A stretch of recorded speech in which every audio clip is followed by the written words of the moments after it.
Tila di umano'y labis na touch si Paolo Avellino sa ginawa ni Kim Chiu nitong Chinese New Year.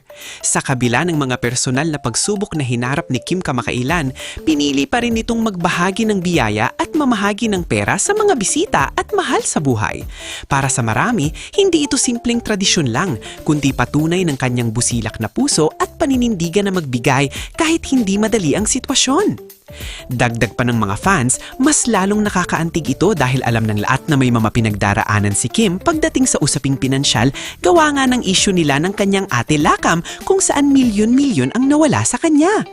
Gayunpaman, nanatili siyang matatag at mapagbigay na umano'y labis na nagpahanga at nagbigay inspirasyon kay Paolo. Sa mata ng mga taga-suporta, ito raw ang klase ng kabutihang hindi kailangang ipangalandakan, kusang lumalabas, tahimik at totoo. Nakakatouch nga at mas lalong kinlig ang fans sa ideyang may isang taong nakakita at nagtakakalaga sa ganitong klase ng puso. Bukod pa rito, marami ang nagsasabi na mas lalong pinatibay ng pangyayaring ito ang respeto at pahanga ni Paolo Avellino kay Kim Chiu bilang isang tao, hindi lang bilang artista. Para sa fans, bihira ang ganitong klaseng kabutihang nananatiling buo kahit dumaan sa sakit at pagkawala.